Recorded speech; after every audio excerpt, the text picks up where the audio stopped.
आज हम बात करते हैं मैथ के एक ऐसे चैप्टर की जिसको आप जानते हैं एपी के नाम से। किस नाम जानते हैं बच्चा? एपी के नाम से, जिसको हम बोलते हैं अरिथमेटिक प्रोग्रेशन। Arithmetic progression. और यहां से क्वेश्चन जरूर आता है, ये भी ध्यान दो, यहां से क्वेश्चन जरूर आता है। कैसे? ये अरिथमेटिक प्रोग्रेशन क्या है? जिसको हम हिंदी मीडियम के छात्र होते हैं इसको बोलते हैं समांतर श्रेणी। क्या बोलते हैं? समांतर श्रेणी। समांतर श्रेणी क्या होता है बच्चा? बात ध्यान से समझो। एग्जाम्पल ले लो। हमारे पास 1 2 3 4 5, ठीक है, 5 बच्चे खड़े हो। एक के पास 10 रुपीज हो, दूसरे के पास 15 रुपीज हो, तीसरे के पास 20 रुपीज हो, चौथे के पास 25 हो और पांचवें के पास 30 हो। तो हम ये देखें कि हर बच्चे को हमने क्या देखा, एक दूसरे से कितना ज्यादा है? 5 ज्यादा है। कितना ज्यादा है? 5 ज्यादा है। कितना ज्यादा है? 5 ज्यादा है। तो हम ये कह दें कि हम 5 बच्चों को खड़ा कराए हैं, ठीक है। पहले बच्चे को 10 रुपया देना शुरू करेंगे और हर अगले बच्चे को पहले बच्चे से, मतलब पहले नहीं पिछले, हर अगले बच्चे को पिछले बच्चे से 5 रुपए, 3 रुपए, 2 रुपए, 1 रुपए कुछ भी क्या करेंगे, ज्यादा देंगे। तो कहने का मतलब यह हुआ कि हर पिछला वाला जो है और हर अगला वाला जो है, इनमें यह रिलेशन होना चाहिए कि अगला वाला क्या होना चाहिए, सेम रेट से। कैसे रेट से? सेम रेट से या तो बढ़ता होना चाहिए या तो घटता होना चाहिए। बात समझ गए?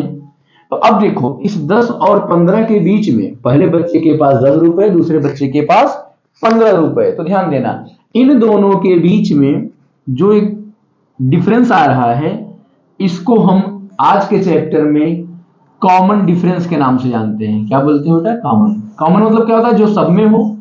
और डिफरेंस तो जानते ही है, अंतर। तो कॉमन मतलब जो सब में हो, इसी को हिंदी मीडियम में कहते हैं सर्व, मतलब सब में अंतर। सब में जो अंतर उसको बोलते हैं सार्वंतर। क्या बोलते हैं? सार्वंतर। ठीक बेटा, सार्वंतर मतलब सबका अंतर, जिसको हम बोलते हैं कॉमन डिफरेंस, और इसको डिनोट किया जाता है डी से। तो याद रखना, डी का मतलब सार्वंतर। अब अंतर जरा एक बार समझ लो, उल्टा कर लो।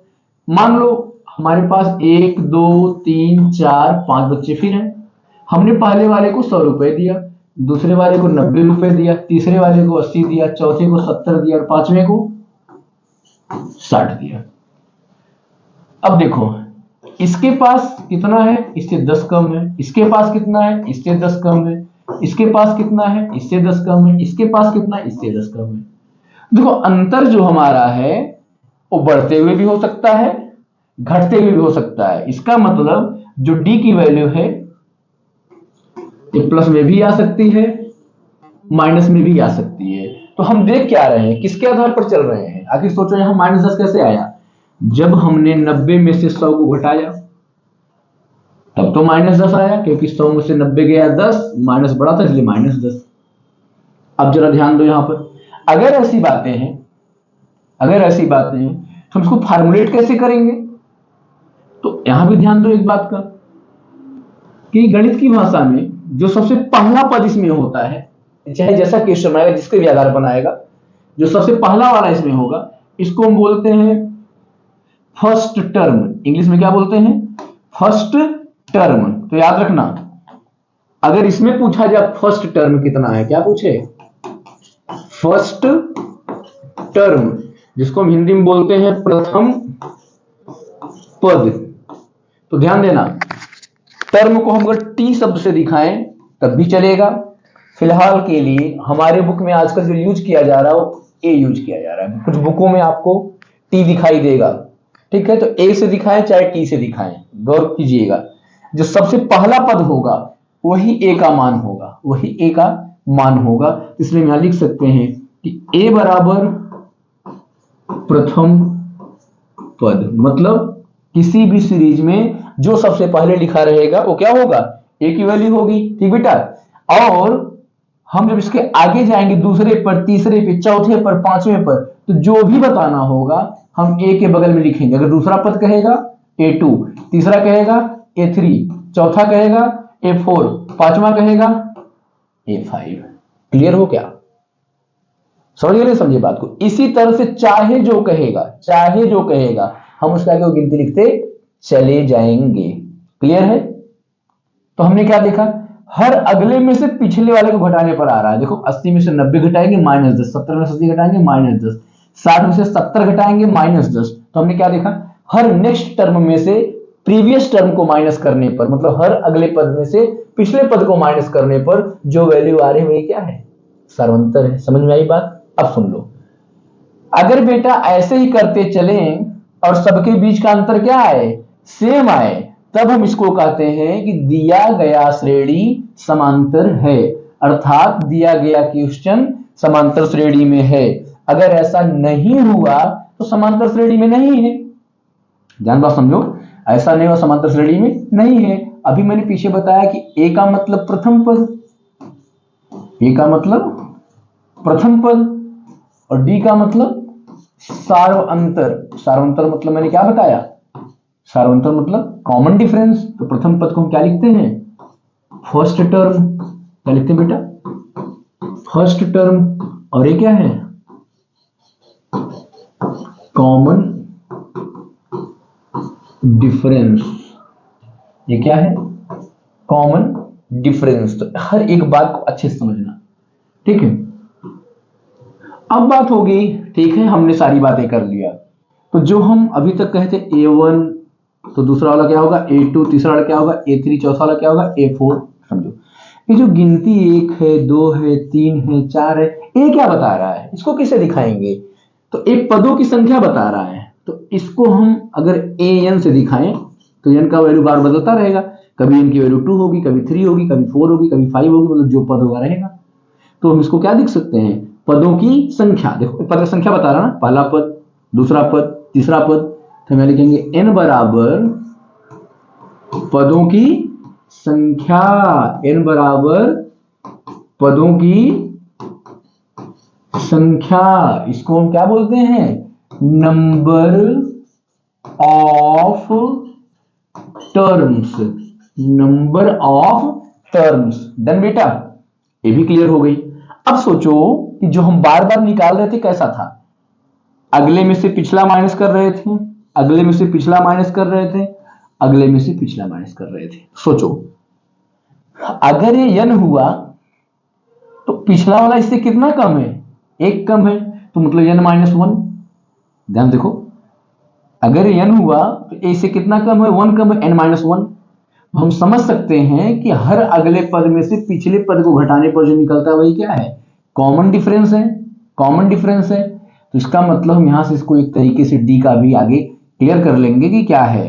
और ठीक है, जो भी पद निकालना होगा, जैसे मुझे कोई पद निकालना होगा, 10वां पद निकालना हो, हम लिखते हैं A10, 5वां निकलना है A5, ऐसे बहुत सारी बातें आती हैं। तो पहले यहां समझ लो कि जब हम इसमें से इसको माइनस कर रहे हैं, इसमें से इसको माइनस कर रहे हैं, इसमें से इसको माइनस कर रहे हैं, तो अगर ये बराबर आया, जो अंतर आया, तब तो हम कहेंगे समांतर श्रेणी में है, नहीं तो नहीं है। दूसरा एग्जाम्पल देखो, लिख दो 2, 6, 10, 12, 16। अब देखो अंतर देखना, 6 में से 2 गया 4, 10 में से 6 गया 4, 12 में से 10 गया 2, 16 में से 12 गया 4। देखो ए तो बराबर है, ए भी, लेकिन ए इसके बराबर नहीं है और ए दोनों के बराबर नहीं है। तो हमने क्या देखा कि जब तक सब बराबर नहीं आएंगे तब तक इस समांतर श्रेणी में नहीं है। तो आपको इस बुक में, इस चैप्टर में आपको बीच बीच में क्वेश्चन पूछ भी लेगा कि दिया गया, कहेगा कि चेक कीजिए, मतलब जांच कीजिए कि दिया गया, ठीक है, श्रेणी समांतर श्रेणी में है अथवा नहीं है। तो कैसे चेक करेंगे, तो यही तरीका हमारा होगा, ठीक है। कैसे, देखिए एक शॉर्टकट मेथड बना रहे हैं। मान लीजिए किसी श्रेणी में 5 है, कितने हैं, किसी श्रेणी में 5 पद दिए गए हैं, तो कैसे निकलेगा, एक एक बात समझते रहिएगा। तो बेटा अगर किसी श्रेणी में 5 पद दिया गया तो निकलेगा कैसे, जरा देखो। कैसे है कि नहीं है, तो हम लिख लेंगे भैया सबसे पहले कि A2 माइनस A1। फिर देखो 2 में से 1 घटा दिए, अब आगे चलो 3 में से 2 घटा देंगे, 4 में से 3 घटा देंगे। तो हम ऐसे अगर लिखें बराबर डॉट डॉट डॉट क्या, जो भी लास्ट का पद होगा वो n होगा, तो इसमें से कौन सा माइनस होगा, an-1। मतलब जो भी अंतिम पद होगा उससे एक कम पद उसमें माइनस कर देंगे। अगर सभी क्या आते हैं, बराबर आते हैं, क्योंकि A2 माइनस A1 तो D था, अगर सभी बराबर आते हैं तो हाँ, और अगर इसमें से एक भी जगह क्या हुआ, कट हो गया कि सब बराबर नहीं आ रहे, तो ना, समझ गए। क्वेश्चन लगा के देखते हैं। मान लो कहीं लिखा है 12, 24, 36, 48, 54 और 60, ठीक है, डॉट डॉट। और हमसे क्या पूछ ले, अब हमसे पूछ ले कि बताओ कि समांतर श्रेणी में है कि नहीं है। तो कैसे बताएंगे, ध्यान देना, कैसे बताएंगे ध्यान देना। तो हम लिखेंगे, देखो फार्मूला A2 माइनस A1, तो हम लिखेंगे 24 माइनस 12, क्योंकि ये 2 A1 है, 2 है, 3 है, 4 है, 5 है, 6 है, क्या है A6, A5, A4, A3, A2, A1। समझ में आई बात। तो देखो लिख दिए, A3 कितना है 36, तो 36 में कितना माइनस करना है 24। ध्यान से रखना बेटा, एक एक बात समझ लो यार, कमजोर से कमजोर बच्चे को आना चाहिए, बाकी जो तेज है उनके लिए तो हम फिर आगे देंगे। 48 में से 36, 54 में से 48 और 60 में से 54, चलो घटा दो। 24 में से 12 गया, कॉमन डिफरेंस निकल रहा सबका, याद रखना। तो डिफरेंस क्या होना चाहिए, बराबर। 24 में से 12 गया 12, 36 में 24 गया 12, 48 में 36 गया 12, ध्यान रखना। 54 में से 48 गया 6, ध्यान समझना 6, 60 में 54 गया 6। क्या सब बराबर हैं, जी नहीं, नहीं बराबर हैं। ये 6 इधर के बराबर नहीं है कि इसके बराबर है, इससे नहीं मतलब, सभी बराबर होने चाहिए। तो क्या ये समांतर श्रेणी में है, नो जी, ये समांतर श्रेणी में नहीं है। This is not an AP, ये एपी नहीं है, अरिथमेटिक प्रोग्रेशन में नहीं है। किसी डाउट हो तो पूछ लेगा, डाउट ही नहीं होने देंगे, टेंशन मत लीजिए। क्लियर है, ये मैं बता रहा था कि चेक कैसे करेंगे, समझ गए बेटा। आ जाओ आ जाओ, कमेंट जरूर करना भर भर के, जैसा तुमको फील होगा पढ़ने के बाद भर भर के कमेंट करना। शेयर तो इतना करना कि भारत के जितने उत्तर प्रदेश बोर्ड के बच्चे हैं या हिंदी मीडियम बच्चे उनके पास तक पहुंच जाए। चलो अब कहोगे सर चेक तो करना सीख लिए, एक और आता है चेक वाला, आओ बताते हैं, ये भी देख लो। मान लो तुम्हारा रूट वाला आ गया ना, क्या आ गया, रूट वाला आएगा। जैसे यहां हो गया 27, क्या हो गया 27, ध्यान देना 27 हो गया, फिर 75 हो गया, 108 हो गया। अब ऐसे ऐसे लिख के तुमसे कहा अब बताओ ये है कि नहीं है। बड़ा कमाल का आदमी है, कुछ मत करो। 27 को तोड़ दो, 3 त्रिक का 9 त्रिक 27, 75 तोड़ दो, 5 पचे 25 तिया 75, 108 को तोड़ दो, 2 दूनी 4, पहले देखो कट किससे रहा है, होता है 12 9 108, मतलब 4 आएगा, 4 तिहाई 12, 12 तिहाई 36, 36 तिया 108, ठीक है। सॉल्व करो, 2 पेयर बना, 3 बाहर लिख लो, 1 के 3 अंदर, 5 है, 5 पेयर बना, 1 3 अंदर, 1 3 निकला, 1 2 निकला, 3 दूनी 6, 3 अंदर। अब घटाओ, तो देखो हमने कभी कल ही बताया था एक क्लास में कि कैसे इनको सॉल्व करते हैं। तो हम देखते हैं कि अंदर वाला बराबर होना चाहिए, नहीं तो घट ही नहीं सकता। तो दोनों बराबर है, तो लगा के चेक कर लो, करड़ी में 3 बराबर है, तो 5 3 घटेगा, 5 3 गया, 2 करड़ी में 3, ए आया डी का मान इसका। अब यहां देखो 6 में से 5 गया, 1 आएगा, 1 का कोई मतलब नहीं करड़ी के सामने, करड़ी में 3, क्या दोनों बराबर हैं, नहीं बराबर हैं, तो यह एपी नहीं है। अगर बराबर होता तो एपी होता। ये भी एक तरह का क्वेश्चन है। क्लियर है ना बच्चा, एकदम मस्त पढ़ो, मैथ के हीरो रहोगे, मैथ के हीरो रहोगे। जो जो चैप्टर पढ़ना होगा कमेंट में लिख देना कि सर आपसे ये चैप्टर पढ़ना है, ठीक है। स्टार्टअप हो गया आज से, डन है, क्लियर ना इतना। चलो इनको घटाते हैं। अब हम चलते हैं फार्मूले की तरफ कि आखिर फार्मूला कैसे बनेगा। सोचो जरा, ये 2 था, ये 4 है, ये 6 है, ये 8 है, तो हम देख पा रहे हैं कि सब में 2 2 का अंतर है, तो मतलब एपी है। अब जरा सोचो बना कैसे। अगर हम ऐसे कहें कि हमको दूसरा पद निकालना है, तीसरा पद निकालना है, चौथा पद निकालना, जरा देखो है क्या। पहला पद हम ए 2 ले लिए, फिर अंतर 2 का है, कितने का है, 2 का है।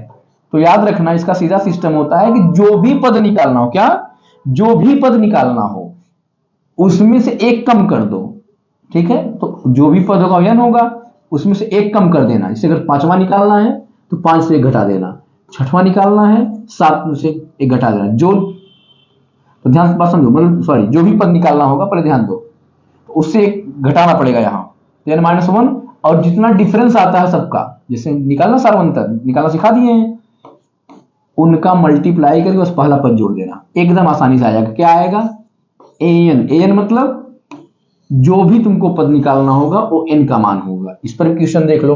चलो एक एग्जांपल देते हैं, 2 4 6 8 दिया है, 2 4 6 8 दिया है, तो हमें सोचे कि हमको इसका 10वां पद निकालना है। कौन सा पद,